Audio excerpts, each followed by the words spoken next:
जय संविधान भाई लोगों, जय हिंद, जय जोहार। आज के इस वीडियो में हम आपको ये बताएंगे कि राजस्थान में 2024 में अभी उपचुनाव होने वाला है लगभग 7 विधानसभा सीटों पर। और इन 7 विधानसभा सीटों के नाम है सोरासी, सलूम्बर, देवली, उनियारा, खिनवसर, दौसा, झुंझुनू और रामगढ़। और जो रामगढ़ के विधायक थे जुबेर खान, इनका इंतकाल हो गया और ये विधानसभा सीट खाली हो गई। और जो सलूम्बर की विधानसभा सीट है, वहाँ के भी विधायक थे, उनका भी निधन हो गया और वो भी विधानसभा सीट खाली हो गई। बाकी जो 7 में से 5 विधानसभा सीट है, यहाँ के विधायक से सांसद बन गए और फिर ये विधानसभा सीट खाली हो गई। अब हम आपको ये बताएंगे कि राजस्थान में 2024 में जिन 7 विधानसभा सीट पर उपचुनाव हो रहा है, वहाँ पर कौन सी विधानसभा सीट पर कौन सी पार्टी जीतेगी। जैसे कि मैं आपको ये बताऊंगा कि इस वाली विधानसभा सीट पर ये वाली पार्टी जीतेगी, तो 100 में से 60%, 70% ये बात फिक्स है कि वही पार्टी जीतेगी। वैसे ये सारी बातें मैं आपको फैक्ट और जानकारी के साथ बताऊंगा, इसीलिए आप विश्वास कर सकते हैं। पहले बात करते हैं 84 विधानसभा सीट की। देखो भाई लोगों, अगर यहाँ पर मैं ये बात बोल दूं कि जब तक राजकुमार रोत है, उनकी विचारधारा 84 विधानसभा सीट में है, तब तक 84 विधानसभा सीट को ना कांग्रेस जीत पाएगी ना बीजेपी जीत पाएगी, क्योंकि राजकुमार रोत की 84 विधानसभा सीट पर पकड़ बहुत ही मजबूत है। यहाँ पर भारत आदिवासी पार्टी ने अपना प्रत्याशी घोषित कर दिया है, जिनका नाम है अनिल कटारा। लेकिन भाई लोगों, जैसे ही अनिल कटारा का जाजम व्यवस्था के माध्यम से सिलेक्शन हुआ, वैसे ही भारत आदिवासी पार्टी का दूसरा प्रत्याशी पोपटलाल खोकरिया नाराज हो गए। वैसे इस बात पर और इस मामले पर मैंने एक प्रॉपर ये वाला वीडियो बनाया है, तो देखना मत भूलना। अब बात करते हैं बीजेपी की। तो देखो, बीजेपी ने अभी तक 84 विधानसभा सीट पर कोई भी प्रत्याशी घोषित नहीं किया है। वैसे राजस्थान में जिन 7 विधानसभा सीटों पर उपचुनाव होने वाला है, 7 में से लगभग 6 विधानसभा सीटों पर बीजेपी ने अपने प्रत्याशी घोषित कर दिए हैं, लेकिन 84 पर नहीं किए हैं। अब 84 पर बीजेपी के 3 उम्मीदवार हैं, जिनका नाम है महेंद्र बगोरा, ताराचंद बगोरा और रूपचंद बगोरा।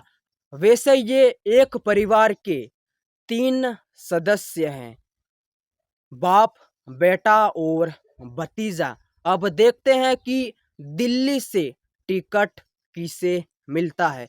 अब बात करते हैं कांग्रेस की। तो देखो, कांग्रेस ने भी अभी तक 84 विधानसभा सीट पर अपना जो प्रत्याशी है वो घोषित नहीं किया है। वैसे यहाँ पर 3 चेहरे हैं, जिनका नाम है महेंद्र बरजोड़, नाथूराम परमार और सुशील कटारा। ये है कांग्रेस के 3 प्रत्याशी। वैसे भाई लोगों, मैंने बता दिया कि 84 विधानसभा सीट पर कौन सी पार्टी जीतने वाली है ना। यहाँ पर फिक्स 100 में से 60 से 70% भारत आदिवासी पार्टी जीतेगी। अब बात करते हैं सलूम्बर विधानसभा सीट की। तो देखो भाई लोगों, सलूम्बर विधानसभा सीट जो है, जहाँ पर त्रिकोणीय मुकाबला है। अगर हम गांव की तरफ देखते हैं तो भारत आदिवासी पार्टी के ज़्यादा वोट है, थोड़े बहुत कांग्रेस के हैं। और अगर हम मार्केट की तरफ देखते हैं, बाजार शहर की तरफ, वहाँ पर बीजेपी के ज़्यादा वोट है। इसीलिए सलूम्बर विधानसभा सीट पर त्रिकोणीय मुकाबला है। अगर आप सलूम्बर विधानसभा सीट से हैं तो आपको ज़्यादा अनुभव होगा कि सलूम्बर की विधानसभा सीट कौन जीतेगा, भारत आदिवासी पार्टी, बीजेपी या फिर कांग्रेस। कमेंट करके ज़रूर बताना। अब बात करते हैं झुंझुनू विधानसभा सीट की। देखो भाई लोगों, अब आगे जितनी भी 5 विधानसभा सीट है वहाँ पर मैं खाली आपको इतना बताऊंगा कि वहाँ पर कौन सी पार्टी जीतेगी। अब बात करते हैं झुंझुनू विधानसभा सीट की। देखो भाई लोगों, 2023 विधानसभा चुनाव के परिणाम में यहाँ पर कांग्रेस से ब्रजेश सिंह ओला को 86,000 से भी ज्यादा वोट मिले थे और इन्होंने 28,000 से भी ज्यादा वोटों से बीजेपी के बबलू चौधरी को हराया था। यानी ये बात यहाँ पर कन्फर्म होती है कि यहाँ पर कांग्रेस ही चुनाव जीतेगी। अगर 2023 की तरह यहाँ की जनता ने कांग्रेस का साथ दिया तो। अब बात करते हैं दौसा विधानसभा सीट की। तो देखो भाई लोगों, 2023 विधानसभा चुनाव परिणाम में यहाँ पर कांग्रेस से मुरारी लाल मीणा को 98,000 से भी ज्यादा वोट मिले थे और इन्होंने 31,000 से भी ज्यादा वोटों से बीजेपी के शंकर लाल शर्मा को हराया था। यानी यहाँ पर भी ये बात कन्फर्म होती है कि 2024 उपचुनाव विधानसभा के यहाँ पर कांग्रेस ही जीतेगी। अगर 2023 की तरह दौसा की जनता ने कांग्रेस का साथ दिया तो, है ना, ये बात यहाँ पर कन्फर्म होती है ना भाई लोगों। अब बात करते हैं खिनवसर विधानसभा सीट की। तो यहाँ पर 2023 विधानसभा चुनाव परिणाम में यहाँ पर आरएलपी पार्टी से हनुमान बेनीवाल को 79,000 से भी ज्यादा वोट मिले थे और इन्होंने 2,000 से अधिक वोटों से बीजेपी के रेवत राम डांगा को हराया था।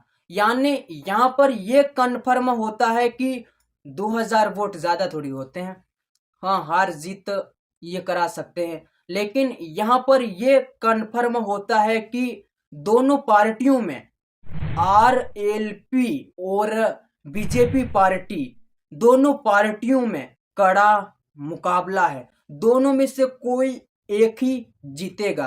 अब देखना यह है कि खिनवसर की जनता किस पार्टी को ज्यादा सपोर्ट करती है। अब बात करते हैं देवली उनियारा विधानसभा सीट की। तो यहाँ पर भी 2023 विधानसभा चुनाव परिणाम में कांग्रेस से हरिश्चंद्र मीणा को 1,05,000 से भी ज्यादा वोट मिले थे और इन्होंने लगभग 19,000 से ज्यादा वोटों से बीजेपी के विजय बंसला को हराया था। अब बात करते हैं रामगढ़ विधानसभा सीट की।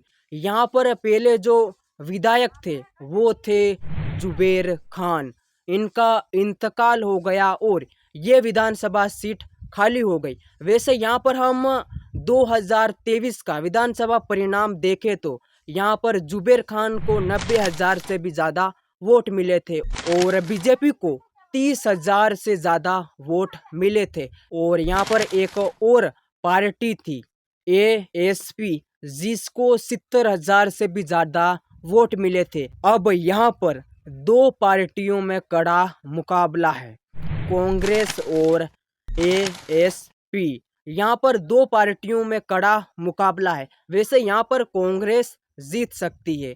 वैसे भाई लोगों, राजस्थान की इन 7 विधानसभा सीटों में से आप कौन सी वाली विधानसभा सीट से हैं और ये वीडियो देख रहे हैं, कमेंट में ज़रूर बताना। और हाँ, अगर इन 7 विधानसभा सीटों पर कहीं से भी आप हैं तो उस विधानसभा सीट का आपको ज़्यादा अनुभव होगा तो कमेंट करके बताना कि आपकी विधानसभा सीट से कौन सी पार्टी जीत रही है।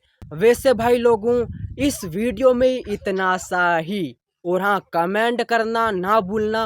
और हाँ भाई लोगों, इस वीडियो को लाइक और अगर आप चैनल पर नए हैं तो सब्सक्राइब करना मत भूलना।